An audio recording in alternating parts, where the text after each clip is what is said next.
माताश्री, कहाँ हैं आप? देखिए, मैं आपके लिए क्या लाया हूँ।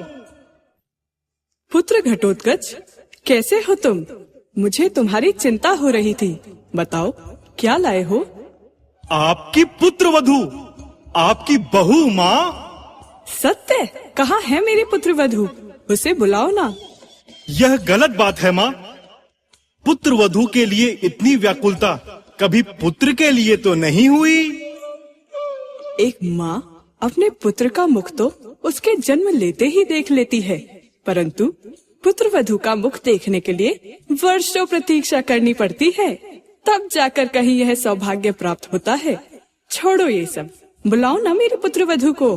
मोरवी, मोरवी।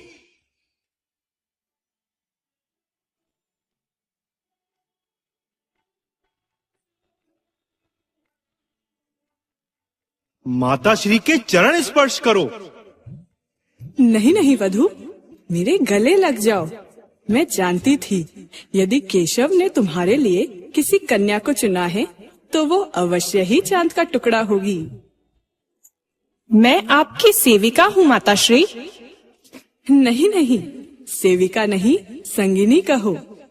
सच पूछो तो इस वन में अकेले मन बहुत घबरा जाता है, किंतु अब नहीं घबराएगा। अब तुम जो आ गई हो। और सुनो पुत्र, यदि तुमने वधू को दुख दिया तो मुझसे बुरा कोई ना होगा। जी माताश्री। बस मुझे एक बात की चिंता है पुत्री मोरवी। किस बात की चिंता माताश्री? वधू, तुम महलों में पली हो। तुम्हारा अब तक का जीवन अत्यंत सुख और आनंदमय रहा है। कहीं इस वन में तुम्हें कोई कष्ट ना हो। प्रेम यदि वन में मिले तो वह वन भी महलों से श्रेष्ठ होता है। बस मुझे आपका आशीर्वाद मिलता रहे और मुझे कुछ नहीं चाहिए। मुझे आशीर्वाद दीजिए माताश्री, मैं इस कुल की परंपरा का निर्वाह कर सकूं। वधू, भगवान तुझे सदा सुखी रखे। तुझे हमारे पूर्वजों के समान महावीर और बलशाली पुत्र की प्राप्ति हो। रुको वधू, मैं स्वागत के लिए आरती की थाली लेकर आती हूँ।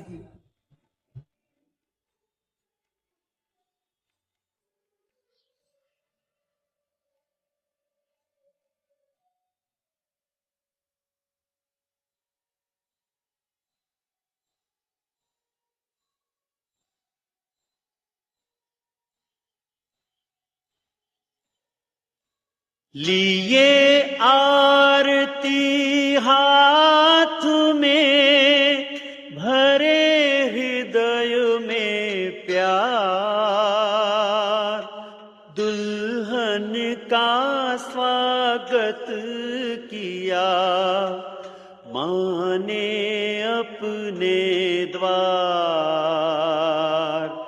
माँ ने अपने द्वार। हिडिंबा, तुम्हारे हृदय में बड़ी उथल पुथल हो रही है। सुना है आप दादी बनने वाली हैं। सुना तो हमने भी है कि आप दादा बनने वाले हैं। यह तो सत्य है।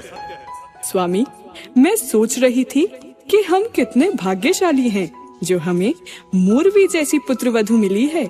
कितने उच्च व्यक्तित्व की स्वामिनी है। एक तरफ शुद्ध सनातन संस्कारों का ढेर और दूसरी तरफ वीर बलशाली योद्धा के गुण। हाँ हिडिंबा, तुम जो कहना चाह रही हो वो हम अच्छी तरह समझ रहे हैं। मोरवी की संतान भी साधारण नहीं अपितु असाधारण होगी। हाँ स्वामी, आपका विचार सत्य है।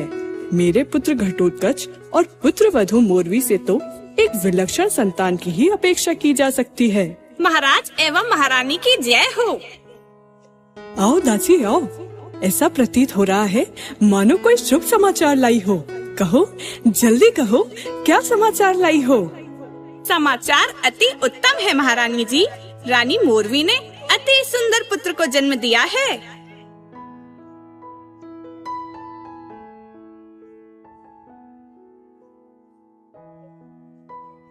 पुत्र को जन्म दिया है? सुंदर, अति सुंदर। स्वामी, हम कहते थे ना, वही हुआ।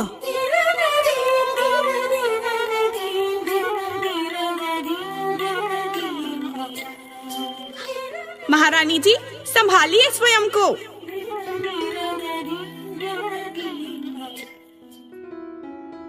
नहीं दासी नहीं, खुशी की ये खबर सुनकर ऐसा लगता है हम पागल हो जाएंगे। लो दासी, ये सुंदर उपहार इस शुभ समाचार के लिए। स्वामी, आप ठहरिए, हम अभी आते हैं।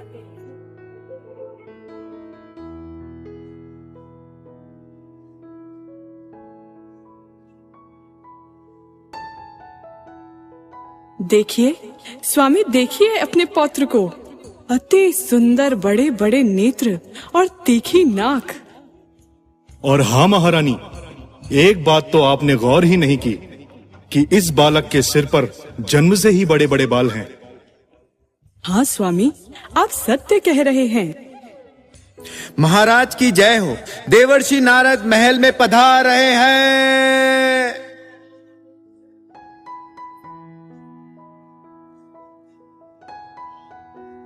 नारायण नारायण। प्रणाम मुनिवर, आपका स्वागत है देवर्षि। सदा प्रसन्न रहें आप। यकायक आपके आगमन से हम प्रसन्न हुए। आज हमारे जीवन में अति प्रसन्नता का दिन है। आज हमें ईश्वर के आशीर्वाद से पौत्र रत्न की प्राप्ति हुई है। और हाँ मुनिवर, आज आपके दिए हुए वचन सत्य हो गए। हाँ, यही कारण तो है आज मेरे आगमन का। मैं आज इस बालक के दर्शन करने ही तो आया हूँ। हे मुनिवर, आप तो भविष्य के ज्ञाता हैं, तो इसका भविष्य बताइए। भविष्य तो इसके ललाट पर साक्षात दृष्टिगोचर हो रहा है।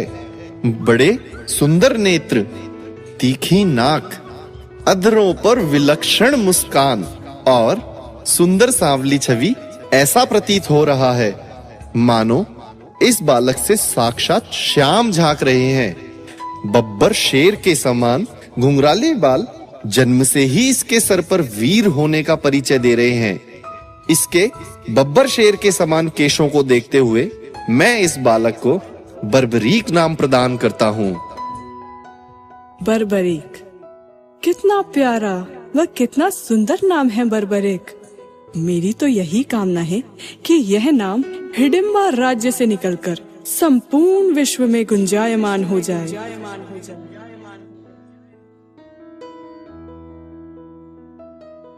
सुंदर रूप स्वरूप है, बर्बरीक है नाम। देखें बनते हैं यही कैसे खाटू श्याम,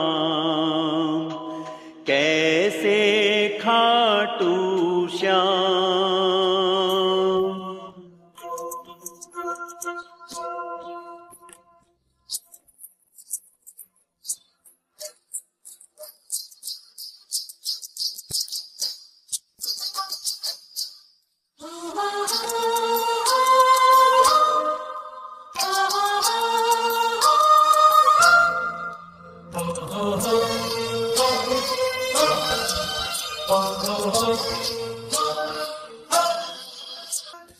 चांद कुल की जोत से, असुर कुल की कोख से पुत्र रत्न पाया है, शुभ दिन आया है, ये शुभ दिन आया है।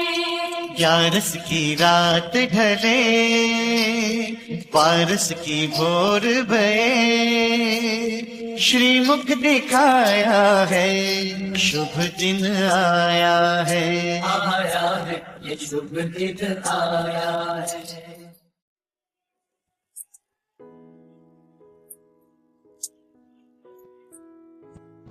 कृष्ण के सन्मुख शस्त्र प्रशिक्षण ले रहा मौरवी मात का लाला।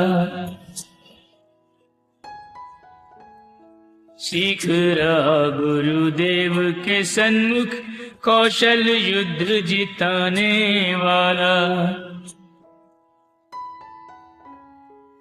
एक बलवीर का पौत्र है ये, एक बलवीर का पौत्र, सुवीर का पुत्र है ये रणधीर निराला। जिनसे प्रशिक्षण पाया उन्हीं का वीर ने दाव विफल कर डाला। दादी ही डिम्बा का दादा भीम का प्यारा है ये रणधीर निराला। देख रहे हैं स्वामी, इसकी बड़ी बड़ी आंखें। हाँ हाँ बिल्कुल, अपने पिताश्री पर ही तो गई है। और घुंघराले बाल। अरे अब क्यों चुप हो गए? ईश्वर ने आपको बाल दिए होते तो अवश्य बोल उठते। नहीं राजकुमारी, यह बात नहीं है। पुत्र के बाल तो वास्तव में ऐसे घुंघराले बाल हैं जैसे बब्बर शेर के। इसमें संदेह ही क्या, तभी तो देवर्षि नारद ने इसका नाम बर्बरीक रखा था। और माताश्री, आप मुझे क्या कहेंगे? बहुत शैतान हो, इतने छोटे से होकर कितनी बड़ी बातें बनाते हो। आप भी तो बड़े होकर इतनी सारी बातें बनाते हैं। देख रही हैं आप हमारे पुत्र का पराक्रम? खूब देख रही हूँ। अभी से तीर तलवारों से खेलना, पता नहीं बड़ा होकर क्या करेगा। बताऊं माताश्री, क्या करूँगा? बताओ पुत्र। आपके सर पर नृत्य करूँगा। बहुत नटखट हो गया है। आ अभी बताती हूँ। बर्बरीक बर्बरीक। बर्बरीक की माता आज चिंतित थी, क्योंकि प्रातः से ही आज बर्बरीक महल में उपस्थित नहीं थे। चिंता में डूबी माँ प्रतीक्षा कर रही थी अपने लाल की। साथ ही पिता से कह रही थी कि बर्बरीक कितना नटखट हो गया है, और वह देखिए किसी के आने की आहट लगती है। बालक बर्बरीक ही चले आ रहे हैं। प्रणाम माताश्री, प्रणाम पिताश्री। आयुष्मान भव पुत्र। तेजस्वी भव पुत्र। तुम कहाँ चले गए थे? प्रातः घर से निकले थे और अब आए हो। तुम्हें क्या पता तुम्हारी माताश्री कितनी चिंतित थी तुम्हारे लिए। क्या करूं पिताश्री, आज एक संकट में फंस गया।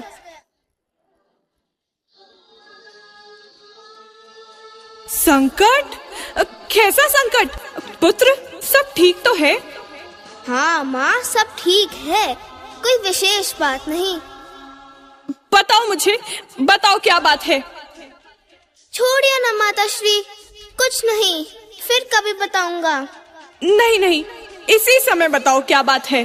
बात ये है माताश्री, हम सभी सखा आज खेल रहे थे कि बस फिर क्या था, बात ही बात में दो समूह बन गए थे। और जानती है माताश्री, खेल में मेरा समूह जीता, क्योंकि मैंने जानबूझकर ऐसे बलशाली समूह को चुना जिसमें सभी लड़के बलवान थे। फिर क्या था, हारने वाले सभी लड़के मुझे दुखी होकर कह रहे थे कि बर्बरीक, तुम्हें हमारे साथ रहना था। यदि तुम हमारे साथ होते तो हम विजयी होते। अब आप ही बताइए माँ, मैंने उचित निर्णय लिया कि अनुचित?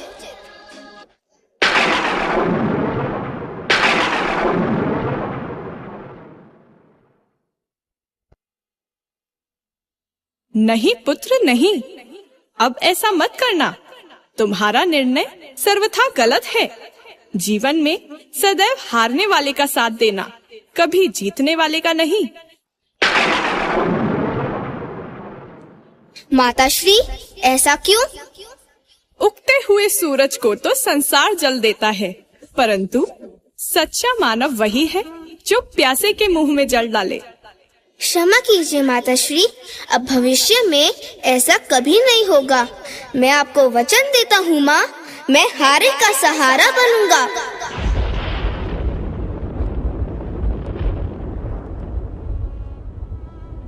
देखिए स्वामी, पुत्र बर्बरीक कितनी मीठी बातें करता है। हाँ, और समय भी बहुत तेजी से बढ़ रहा है, और ये समय तो हमारे पुत्र की शिक्षा का समय है। तो फिर किसी गुरु के आश्रम में पुत्र बर्बरिक को शिक्षा के लिए क्यों नहीं भेज देते स्वामी? नहीं भद्रे नहीं, गुरु के आश्रम से पहले अपने प्रिय पुत्र को युद्धपति के पास ले जाना चाहता हूँ। माधव से बढ़कर कौन हो सकता है, और वो ही तो इसके जीवन का मार्ग निर्दिष्ट करेंगे। आप ठीक कहते हैं स्वामी। हमें जब माधव का सानिध्य प्राप्त है तो हम कहीं और क्यों भटके? हाँ प्रिय, आप ठीक कहती हैं। तो बर्बरीक के भविष्य निर्धारण हेतु अब हमें श्री कृष्ण के पास जाने हेतु प्रस्थान करना चाहिए। अपना ध्यान रखना पुत्र।